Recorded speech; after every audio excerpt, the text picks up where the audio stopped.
ちゃんと愛してる正面で見ても横から見ても下から見てもいいよなってこの朝君は正方向美少女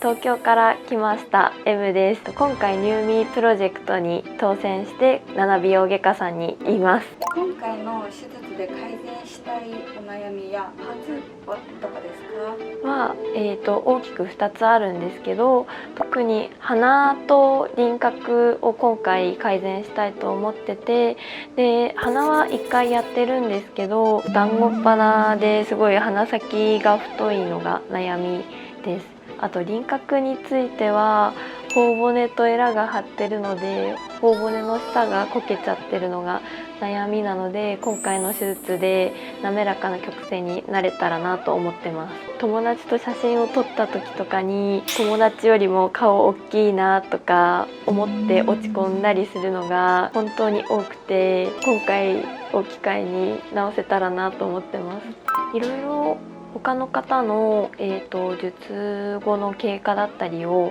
よく SNS で自分で見たりするんですけど、韓国でやられた方の方がやっぱり術後の変化が大きいのと、術後のケアだったりが韓国の方が親身に対応されてる方が多いのかなと思って、今回韓国で思い切ってやることを決意しました。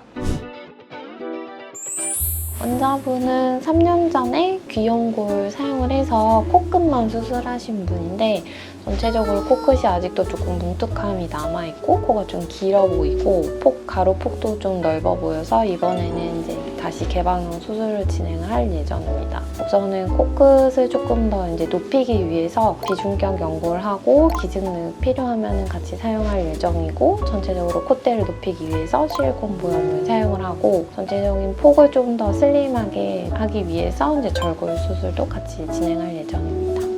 사진에서 봤을 때도 위아래는 눈은 큰 눈이거든요. 눈에 비해서 조금 이제 가로 길이가 좀 부족해서 좀 여기 여백이 좀 더 도드라져 보이는 느낌이 좀 있어요. 앞팀 같은 경우는 지금 여기 누후, 여기 빨간 살 부분이 충분히 노출돼 있고, 이번에 코 수술 같이 하게 되면 이 부분도 살짝 올라가서 너무 몰려 보일 가능성이 있어서 앞팀은 일단 추천드리진 않고요. 살짝 올라간 부분 이제 개선을 원하시면은 그냥 뒷밑트임인데, 이제 뒷트임은 여기 눈꼬리 부분이랑 제가 지금 잡고 있는 이 사이의 공간이 이제 터주는 수술인데, 지금 한 3mm 정도는 충분히 여유가 있어서 뒷트임은 뭐 디귿자 되거나 부작용 없는 선에서 진행 가능할 것 같고요. 밑트임 같은 경우는 여기 눈꼬리 올라간 부분을 살짝 이렇게 내려서 눈 좀 시원하게 만들어주는 수술이라고 보시면 될 것 같고, 둘이 같이 하게 되면은 여기서 이런 식으로 바깥쪽 눈이 좀 더 시원하게 되는 거거든요. 다음에 이제 윤곽 말씀드릴 건데, 고민은 어떤 부분이 제일 좀 고민이세요? 광대 부분. 사유사 비대칭 얼굴이 이게 반으로 나눠서 봤을 때는 오른쪽 얼굴이 전체적으로 좀 발달하신 편이거든요. 축 같은 경우도 오른쪽 광대 축이 살짝 좀 이렇게 좀 더 올라가 있거든요, 왼쪽에 비해서는. 그래서 이쪽에 좀 비대칭이 좀 더 있어 보이는 거고요. 그래서 얼굴 길이 같은 경우를 좀 재보면은 보통 한 세로 길이는 한 118mm 정도가 평균인데 이제 110 정도 되니까 얼굴 길이는 평균보다 한 8mm 정도 짧은 편이, 긴 얼굴은 아니고요. 얼굴 폭 같은 경우는 126 정도가 평균인데 이제 127이거든요. 세로 길이 같은 경우 한 8mm 정도 짧은데 가로 길이 이제 1, 2mm 정도 길어서 얼굴 폭이 좀 더 있어 보이는 거고요. 그 다음에 이제 광대 생긴 모양 자체가 살짝 위로 솟았다가 이렇게 옆으로 퍼지는 식으로 돼 있잖아요. 그래서 45도에서 역광대 이 라인이 조금 발달하신 편이어서 여기가 좀 더 도드라져 보이는 거라서 광대 수술하시면 효과는 괜찮으실 것 같거든요. 그래서 수술 방법을 잠깐 좀 말씀을 좀 드리면은, 절개는 입안이랑 구레나루 두 군데 이제 절개를 좀 할 거고요. 여기 머리카락 안쪽으로 이렇게 절개할 거예요. 그 다음에 이렇게 L자 모양으로 절골을 해서 그 바깥쪽 광대뼈를 좀 안쪽으로 집어넣어서 아까 튀어나오는 45도 광대 줄이는 식으로 좀 진행을 좀 할 거고, 그 다음에 광대 같은 경우는 이제 딱딱한 씹는 근육이 붙어 있어서 앞이랑 뒤에 이렇게 두 군데 금속판이랑 핀으로 고정을 해놓거든요. 이거는 뭐 따로 공황 검색대에서나 뭐 MRI 이런 데도 별 문제는 안 돼서 보통 따로 제거하진 않아요. 근데 제거 원하시면은 1년 정도 있다 완전히 뼈 아문 다음에 제거 고려하시면 될 것 같아요. 사각턱 같은 경우는 갸름하신 편이에요. 그래서 뭐 제 생각엔 이분은 뭐 크게 고민이 아니시면은 이분은 뭐 따로 건드리거나 그럴 필요는 없을 것 같고요. 정면에서 봤을 때 좀 여기 이 두꺼워 보이는 것 같은 경우는 꽉 깨물어 볼까요? 力入れてプッ 그럼 여기 좀 튀어나온 이 부분은 결국 이제 턱 근육이거든요.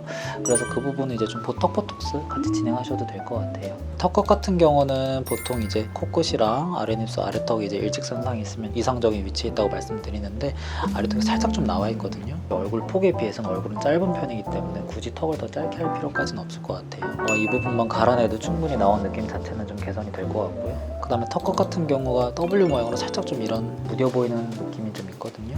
그래서 이 부분 같은 경우는 턱끝 아래로 절골을 해서 W 모양 요 뼈를 이렇게 제거를 해주고 이 뼈를 모아서 턱끝 축소 같이 진행하면은 턱끝 동그라져 보이는 느낌이나 이런 부분이 같이 개선이 될 것 같아서 금속판이랑 핀으로 이렇게 두 군데 이제 고정을 좀 해놓을 거고 그 다음에 추가적으로 좀 고민이신 부분이 코 옆에 여기 이 부분이랑 볼 옆에 파인 이 부분 때문에 좀 고민이시라고 하셨는데 코 옆에 이 부분은 결국 지방을 좀 넣어주는 수밖에 없고 옆에 여기 들어간 부분 같은 경우는 이제 광대 수술하면은 역광대가 이렇게 안쪽으로 들어가거든요. 그래서 여기 아랫부분 좀 채워주는 식으로 같이 진행하면 좀 튀어나오고 있는 느낌은 많이 개선될 것 같아요. 다크서클처럼 퍼렇게 좀 비쳐 보이는 부분도 같이 있어서 좀 이 부분 신경 쓰이시면 차라리 전 눈밑 지방 재배치 하셔도 좋을 것 같긴 하거든요.